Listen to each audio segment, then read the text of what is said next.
जय जगन्नाथ सांगने आपण पुणी थे स्वागत कर मोर YouTube channel Odia education class को आम पूर्व पर्यायर plus 3 four semester plus 3 four semester Odia honours core paper 10 Revati गल्प संपर्क आलोचना करते तार दुईटा पार्ट आम अलरेडी आलोचना कर सारी दुईटा पार्ट आलोचना सरी जो मैंने देखना जाकि चैनल प्लेलिस्ट देखिपारे आज यार थर्ड पार्ट है तृतीय पार्ट बा शेष पार्ट देखा हम चेष्टा करें पार्ट सारे तो चलते स्टार्ट करवा आ डेरी नक यूँ आम छाड़ी पूर्व पार्ट रे तो नेक्स्ट आम ये पार्ट रू आरंभ करा देखा श्याम बंधु मरवार आज को हाथ गणति 5 मास अर्थात श्याम बंधु रेवतीर बापा जे मरवार 5 मास हो गला ज्येष्ठ मसीहा दिन ठीक दिन 2 प्रहर बेले बासु द्वार डाकिला तापर कौन से ज्येष्ठ मास चलू थाए से दिन कौन है दिन 2टा बेले बासु आसी डाकिला क्या रेवती पुणी एत बेले से कौन दिन आसे ना माने जो 2 घड़ी समय से केत आसे ना खरा बेले बुढ़ी कुंथई कुंथई जाई द्वार पेटाई देला बासु कहला जेजिमा बासु मध्य कौन बुढ़ी माँ को जेजिमा बराबर बोली डाके है जेजिमा बोली डाके बुढ़ी डिप्टी इन्स्पेक्टर हरिहरपुर थाना रे बसी पाठशाला पिला मानक पाठ पचारे सब स्कूल पिला माने जिबे मो पाखक चिठी आसी मो पिला मानक नहीं काली सकाळे जिबे 5 दिन लगे सेठू से आसी वासुदेव कौन कही ना ना जेजिमा डिप्टी इन्स्पेक्टर अर्थात डेप्यूटी इन्स्पेक्टर हरिहरपुर थाना रे बसी पाठशाला पिला मानक माने जो माने स्कूल रे पाठ पढुचंदी सेही पिला मानक पाठ पचारे है चेकिंग आसन है परिदर्शन रे आसन स्कूल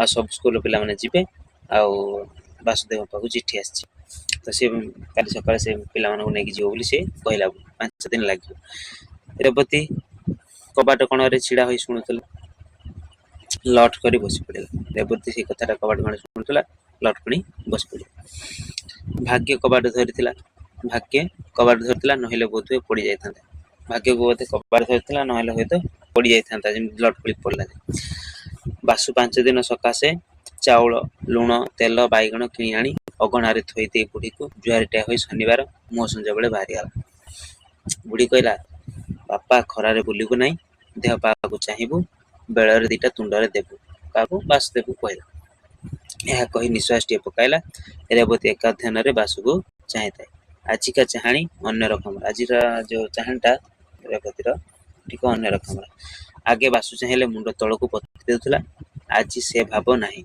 एका ध्यान रे बासु को चाहे रही किए ना रेवती बासुर मध्य आज आग का चाहाणी नुहे आगे बासुर जमत खूब इच्छा रेवती को भल कर देखिबो किंतु अनाई पारे नहीं आज 4 चक्षुर मिलन अर्थात से देखा चाहे ठीक ठाक आखि फेराइबा को कहार आयत नहीं बासु चली गलानी आउ दिन नहीं घर बाहर अंधार पूरी गलानी रेवती जेपरी चाहिथिला सेहीपरी चाहि अछि बुढ़ी राखिबरे तार चेतना हैला कार रेवतीर घर बाहर समस्त अंधकारमय अर्थात राति गलानी रेवती बसी दिन गणुची आज 6 दिन हो गला 5 दिन कही जाता 6 दिन है बापा माँ गला दिन दांड द्वार देखी नाला किए रेवती आज सकाल दांड द्वार 2 थर मुह मारी गला किए रेवती 2 थर बुलिक आसला तो आसुनी कहीं वासुदेव बेल अंदाज 6 घड़ी बेल प्राय 6टा हो गला हरिहरपुर स्कूल पिला माने फेरी आसिया मात्रे लोके बोला बोली हेले स्कूल फेरी आसते पिला माने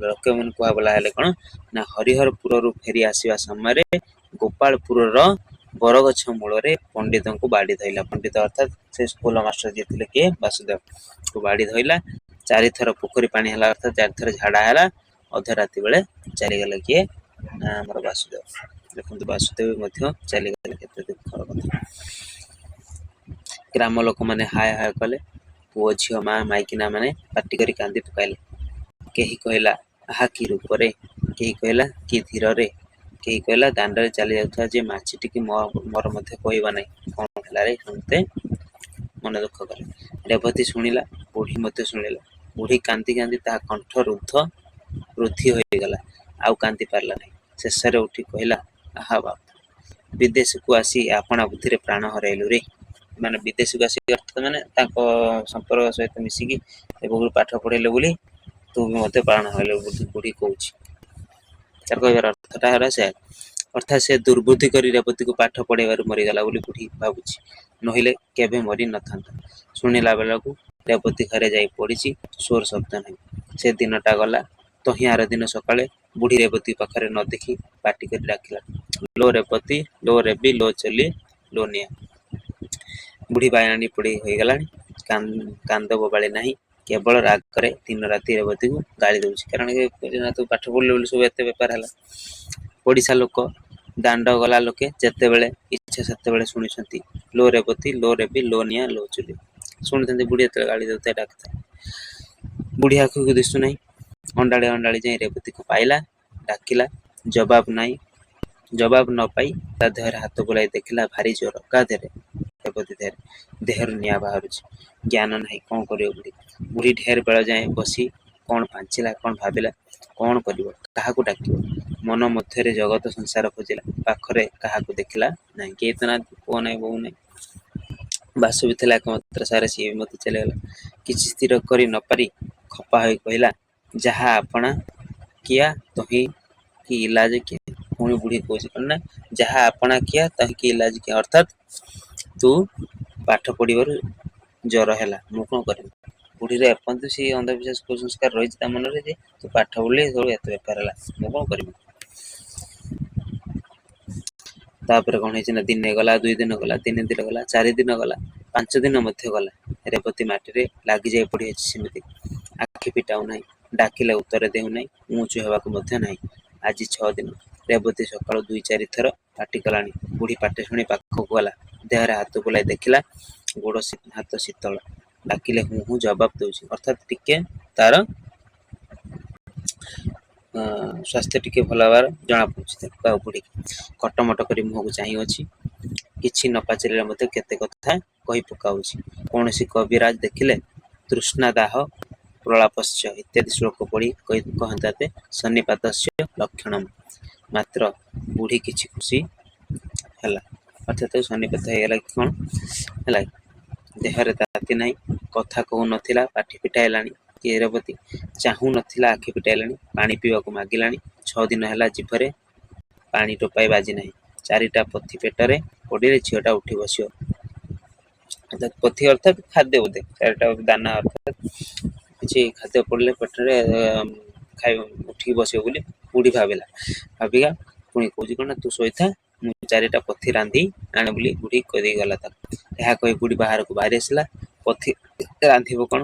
ଘରେ ପାଛିଆ କୁଣ୍ଡେଇ, ହାଣ୍ଡି ଆଟିକା ସବୁ ଖୋଜିଲା, ମୁଠାଏ ଚାଉଳ ନାହିଁ। ରାନ୍ଧିବ ବୋଲି ସିନା, ମୁଠାଏ ଚାଉଳ ନାହିଁ ଘରେ। ନିଶ୍ୱାସଟାଏ ପକାଇ ଘଡ଼ିଏ ବସିଲା। ବାସୁ 5 ଦିନକୁ ଚାଉଳ ଡାଲି କିଣି ଦେଇ ଯାଇଥିଲା, ସେଥିରେ 10 ଦିନ କିଆଁ ଚଳିଗଲା। 10 ଦିନ ସିନା କେମିତି କଣ ଚଳିଗଲା। ବୁଢୀର ଦୃଷ୍ଟି ଶକ୍ତି ଥିଲେ ସିନା ବୁଝି ପାରିଥାନ୍ତା। ବସି ବିଚାର କଲେ ବୁଦ୍ଧି ଦିଶେ। ଘରେ କଂସା ବାସନ କିଛି ନାହିଁ। ହାତରେ ଗୋଟାଏ କଣା ଢାଳ ପଡିଲା, ଅର୍ଥାତ ଫୁଟା ଢାଳ ପଡିଲା। ସେହିଟା ଧରି ହରିସାହୁ ଦୋକାନକୁ ବାହାରିଲା। କିଏ? ବୁଢୀ ହରିସାହୁ ଦୋକାନ ବାହାରିଲା। ହରିସାହୁ ଘର ଗ୍ରାମ ମଝିରେ, ତାହାର ରୀତିମତ ଦୋକାନ ନାହିଁ। ସେ ଚାଉଳ ଡାଲି ଲୁଣ ତେଲ ରଖିଥାଏ। କୌଣସି ଦିନ ବିଦେଶୀ ଲୋକ ପହଞ୍ଚିଗଲେ କିଣନ୍ତି, କେବେ ହେଲେ ଗ୍ରାମ ଲୋକଙ୍କର କିଛି ଦରକାର ହେଲେ କିଣନ୍ତି। ବୁଢୀ ଢାଳଟି ଧରି ସାହୁ ଦୋକାନରେ ପହଞ୍ଚିଲା। ହରିସାହୁ ବୁଢୀ ହାତରେ ଢାଳଟି ଦେଖି ଅର୍ଥଟା ବେଶ ବୁଝିଗଲା ଯେ ହଁ ବୁଢୀ ବୋଧେ ଢାଳ ଦେଇ କିଛି ଗୋଟେ ଜିନିଷ ନେବାକୁ ଆସିଛି। ବୁଢୀ ଆପଣାର ଅଭିପ୍ରାୟ ଜଣେଇବାରୁ ହରି ଢାଳଟି ହାତରେ ଧରି ଚାରିପାଖ ଦେଖି କହିଲା, ନାଇଁ ନାଇଁ, ମୋ ପାଖରେ ଚାଉଳ ନାହିଁ। ଆଉ ଏଇ କଣା ଢାଳଟା ରଖି କିଏ ଚାଉଳ ଦେବ? ଫୁଟା ଢାଳଟା ରଖି କିଏ ଚାଉଳ ଦେବ? ହରିସାହୁ ମନା କଲା। ହରି ଘରେ ଯେ ଚାଉଳ ନଥିଲା ତାହା ନୁହେଁ, ଦେବାକୁ ମଧ୍ୟ ଇଚ୍ଛା, ତେବେ ଶସ୍ତାରେ ନେବାର କଥା। କେମିତି ଶସ୍ତାରେ ନବ, ସେଥିପାଇଁ ଗୋଟେ ବାହାନାର ମିଛରେ ମନା କରିଦେଲା, କଣ ନା ମୁଁ ନେବିନି ଆଉ, ଫୁଟା ଢାଳ ନେଇ କିଏ ଦବ? ଚାଉଳ ନଥିବାରୁ ଶୁଣି ବୁଢୀ ମୁଣ୍ଡରେ ତ ବଜ୍ର ପଡିଲା। କଣ କରିବି, ଝିଅଟା ଜରୁରୁ ଉଠିଛି, ତା ମୁହଁରେ କଣ ଦେବି? ଘଡ଼ିଏ ବସିଗଲା। ବେଳ ବୁଢୀ ଆସିଲାଣି। ହରିକୁ 2 ଥର ଅନେଇଲା। ଯାଏ ଝିଅଟା କଣ କରୁଛି ଦେଖେ। ଢାଳଟି ଧରି ଉଠୁଛି। ହରି କହିଲା, ହଉ ଦିଅ ଢାଳଟା ଦିଅ, ଦେଖେ ଘରେ କଣ ଅଛି। ହରି ଢାଳଟା ରଖି 4 ମାଣ ଚାଉଳ, ଦେଖନ୍ତୁ ଗୋଟେ ଫୁଟା ଢାଳ ଅର୍ଥାତ ଦେଇକି 4 ମାଣ ଚାଉଳ। ବର୍ତ୍ତମାନ ଆମ ଏଠି କଣ କିଛି ମିଳିବନି। 4 ମାଣ ଚାଉଳ, ଅଧମାଣେ ଜାଇ ଓ ଲୁଣ ଆଣିଦେଲା। ଅଧମାଣେ ଯାଇ ଆଉ ଲୁଣ ଆଣିଦେଲା। ବୁଢୀ 4-6 ଜାଗା ବସି ଉଠି କରି ଘରେ ଆସି ପହଞ୍ଚିଲା। ମାନେ ଟିକେ ଟିକେ ଜାଗା କିଛି ସମୟ ଚାଲିଥାଏ ବସୁଥାଏ, ଏମିତି କଣ ଆଉ ସେ ଚାଲି ପାରୁନାହିଁ ନା, ବୁଢୀ ହେଇଗଲାଣି, ବୟସ ହେଇଗଲାଣି। ଏପର୍ଯ୍ୟନ୍ତ ବୁଢୀ ଦାନ୍ତରେ ଦାନ୍ତ କାଠି ବାଜିନାହିଁ, ଅର୍ଥାତ୍ ସେ ଦାନ୍ତ ମଧ୍ୟ ଘଷି ନାହିଁ। ଦେହ ମନ କଥା କଣ କହିବୁ। ଘରେ ପହଞ୍ଚି ରେବତୀ ଡାକିଲା, ତାହାର ବିଶ୍ୱାସ ରେବତୀ ଭଲ ହେଇଗଲାଣି। ବୁଢୀ ଭାବୁଛି ଭଲ ହେଇଗଲାଣି, କଥା ହେଲାଣି, ପାଣି ମାଗିଲାଣି, ପାଣି କାଢି ଦେବ ସେ ଭାତ ରାନ୍ଧିବ। ବୁଢୀ ଭାବୁଛି ନା ସେ ପାଣି କାଢି ଦବ କୂଅରୁ, ସେ ଭାତ ରାନ୍ଧିବ। ରେବତୀ ଜବାବ ନ ଦେବାରୁ ସେ ଭାରି ଖପା ହୋଇ ଯାଇ ଡାକିଲା, ରୋ ରେବତୀ, ଲୋ ଲେବି, ଲୋ ନିଆଁ, ଲୋ ଚୁନି। ଜବାବ ନାହିଁ, କିଛି ଜବାବ ଦଉନି। ଏଣେ ତେଣେ ରେବତୀର ସନ୍ନିପାତ ରୋଗ କ୍ରମଶଃ ବଢୁଛି। ସନ୍ନିପାତ ରୋଗ ମଧ୍ୟ କ୍ରମଶଃ ବଢିବାରେ ଲାଗିଛି। ଭୟାନକ ଯନ୍ତ୍ରଣା, ଦେହରୁ ନିଆଁ ବାହାରୁଛି, ଜିଭ ଶୁଖିଲାଣି, ଭୟଙ୍କର ପିପାସା। ଜିଭଟା ଯେମନ୍ତ ଭିତରକୁ ଚାଲି ଯାଉଛି। କାର? ରେବତୀର। ଥଣ୍ଡା ଜାଗାକୁ ଯିବାର ଇଚ୍ଛା। ଘର ଯାକ ଗଡି ଗଡି ବାହାରକୁ ଆସିଲା। ସୁଖ ଲାଗିଲା ନାହିଁ। ବାଡି ଦୁଆରକୁ ଯାଇ ପିଣ୍ଡାରେ ବସିଲା ରେବତୀ। ଦିନ ଶେଷ ହୋଇଗଲାଣି, ଖୁବ୍ ପବନ ବହୁଛି, ବାଡକୁ ଆଉଜି ବସିଲା। ବାଡି ଯାକ ଅନଉଛି ରେବତୀ। ବାଡିରେ ଅନେଇ ଭାବୁଛି, ବାପା ଗଲା ବରଷ ଏଇ କଦଳୀ ଲଗାଇଥିଲେ, ଭଣ୍ଡା ବାହାରି ଗଲାଣି। 2 ବର୍ଷ ତଳେ ମା ଗୋଟିଏ ପିଜୁଳି ଗଛ ମନ୍ତେ ବାଡିରେ ରୋଇଥିଲେ। ରେବତୀ ଧାଇଁ ଧାଇଁ କୂଅରୁ ଢାଳେ ପାଣି ନେଇ ସେ ଗଛରେ ଦେଇଥିଲା। ସେ ଗଛ କେଡେଟିଏ ହେଲାଣି, ଫୁଲ ଧରିଲାଣି। ସେ ଗଛ ଦେଖି ମା ମନରେ ପଡିଲା। ମା ସେ ଗଛ ଦେଖି ତା ମା କଥା ମନେ ପଡିଲା। କାର? ରେବତୀର। ବୁଦ୍ଧି ସ୍ଥିର ନାହିଁ, ମନ ଚଞ୍ଚଳ, ଲଗାଲଗି କିଛି କଥା ମନରେ ପଡୁନାହିଁ। ମାତ୍ର ମାତାର ବା ମାଙ୍କର ଆନନ୍ଦମୟ ମୂର୍ତ୍ତି ଆଉ ମନକୁ ଛାଡୁନାହିଁ। ସଞ୍ଜ ଗଡିଗଲାଣି, ଗଛ ମୂଳରୁ, ଡାଳ ଉଡାଳରୁ ଅନ୍ଧାର ଗୁଡାକ ବାହାରି ବାଡି ପୁରି ଗଲାଣି, ଅର୍ଥାତ୍ ଧୀରେ ଧୀରେ ସନ୍ଧ୍ୟା ହେବାକୁ ଲାଗିଲାଣି। ଆଉ କିଛି ଦିଶୁନାହିଁ। ଆକାଶକୁ ଚାହିଁଲା, ପହରିକିଆ ତାରାଟିକୁ ଧକ ଧକ ହୋଇ କିରଣ ବାହାରୁଛି ତାରାଟିରୁ। ଏକ ଧ୍ୟାନରେ ରେବତୀ ସେହି ତାରାକୁ ଚାହିଁଅଛି। ଆଖିରେ ଆଉ ପଲକ ପଡୁନାହିଁ। ତାରାର ଆକାର କ୍ରମଶଃ ବଢି ଯାଉଛି, ଚକ୍ର ପରି ଆକାର ହୋଇଗଲାଣି। ଆହୁରି ବୃଦ୍ଧି, କ୍ରମଶଃ ଉଜ୍ଜଳ। ଆସ୍ତେ ଆସ୍ତେ ତାରା ଦେଖାଗଲାଣି, ରାତି ହେବାରେ ବଢିଲା। ଆହା, ଏ କି ମୂର୍ତ୍ତି! ତାରା ମଧ୍ୟରେ ଶାନ୍ତିଦାୟିନୀ, ପ୍ରେମମୟୀ, ଆନନ୍ଦମୟୀ ମାତାଙ୍କର ଅଭୟା ମୂର୍ତ୍ତି ବସି ସ୍ନେହରେ କୋଳକୁ ନେବା ସକାଶେ ଡାକୁଛନ୍ତି। ଅର୍ଥାତ୍ ସେ ଭାବୁଛି ସେ ମା ତାକୁ ଡାକୁଛନ୍ତି କୋଳକୁ। ରେବତୀର ମା 2 ଗୋଟି କିରଣ ହସ୍ତ ବଢାଇ ଦେଲେ। ସେଇ କିରଣ ଦିଓଟି ଆସି 2 ଚକ୍ଷୁ ସ୍ପର୍ଶ କରି ହୃଦୟରେ ପ୍ରବେଶ କଲା। ସେଇ ଅନ୍ଧକାର ମଧ୍ୟରେ ଆଉ କୌଣସି ଶବ୍ଦ ନାହିଁ, କେବଳ ନିଶ୍ୱାସ ଶବ୍ଦ। ସେ ଶବ୍ଦ କ୍ରମଶଃ ପ୍ରବଳ, ଖୁବ୍ ଦୀର୍ଘ ନିଶ୍ୱାସ। ଶେଷରେ ମା ମା 2 ଥର ଅସ୍ପଷ୍ଟ ଶବ୍ଦ ଶୁଭିଲା। ବାଡି ନିସ୍ତବ୍ଧ, ନୀରବ। ଅର୍ଥାତ୍ ରେବତୀର ଏଇଠି ଜୀବନ ଦୀପ ଲିଭି ଯାଇଛି। ତାପରେ କଣ ହେଇଛି ଦେଖିବା। ଜଣେ ବୁଢୀ ଘୁଷୁରି ଘୁଷୁରି ଯାଇ ରେବତୀ ଶୋଇବା ଜାଗାରେ ଦେଖିଲା, କେହି ନାହିଁ।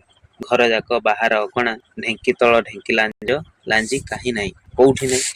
ମନେ କଲା ଜ୍ୱର ଭଲ ହେଇଗଲାଣି ତ, ବାଡିରେ ବୁଲୁଥିବ ବୋଧେ ଆଉ। ସେହି ଡାକ, ଲୋ ରେବତୀ, ଲୋ ରେବି, ଲୋ ନିଆଁ, ଲୋ ଚୁଲି। ବାଡି ଦୁଆରକୁ ଗଲା, ଅଣ୍ଡାଳି ଅଣ୍ଡାଳି ପିଣ୍ଡାକୁ ଉଠିଲା। ପିଣ୍ଡାଟା ଭୂମି ଠାରୁ 2 ହାତ ଉଚ୍ଚ, ହାତେ ଚଉଡା। ପିଣ୍ଡାର ବର୍ଣ୍ଣନା କରୁଛନ୍ତି କଣ ନା, ପିଣ୍ଡାଟା ଭୂମି ଠାରୁ ଅର୍ଥାତ୍ ମାଟି ଠାରୁ 2 ହାତ ଉଚ୍ଚ ଆଉ ହାତେ ଚଉଡା।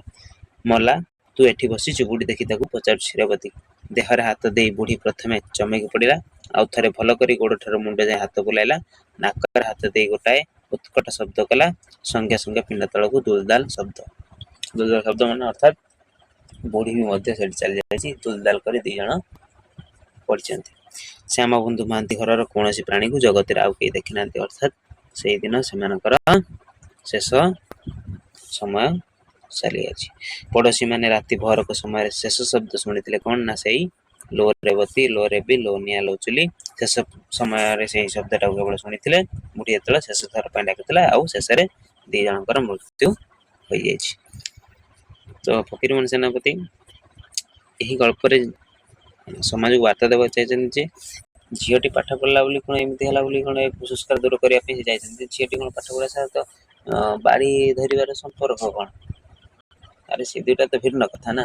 ତ ଏଇ ଯୋଉ କୁସଂସ୍କାର, ଅନ୍ଧବିଶ୍ୱାସ ତତ୍କାଳୀନ ସମୟରେ ଥିଲା ଲୋକମାନଙ୍କ ମନରେ, ତ ତାହାକୁ କିଛି ମାତ୍ରାରେ ଦୂର କରିବା ପାଇଁ, ସମାଜରେ ସଂସ୍କାର ଆଣିବା ପାଇଁ ଫକୀରମୋହନ ସେନାପତି ରେବତୀ ଗଳ୍ପ ମାଧ୍ୟମରେ ଚାହିଁଛନ୍ତି। ତ ଚାଲନ୍ତୁ ଏଇଠି ହିଁ ଗପଟି ଏଣ୍ଡ କରିବା। ସରିଗଲା ଆମର ରେବତୀ ଗଳ୍ପର 3ଟି ପାର୍ଟରେ ଆମର ସରିଗଲା। ତ ଭିଡ଼ିଓଟି ଯେଉଁମାନେ ଶେଷ ପର୍ଯ୍ୟନ୍ତ ଦେଖିଥିବେ ସେମାନଙ୍କୁ ବହୁତ ଧନ୍ୟବାଦ। ଜୟ ଜଗନ୍ନାଥ, ବନ୍ଦେ ଉତ୍କଳ ଜନନୀ। ଦେନ୍ ନେକ୍ସଟ ପାର୍ଟରେ ଅନ୍ୟ କୌଣସି ଟପିକରେ ଆଲୋଚନା କରିବା।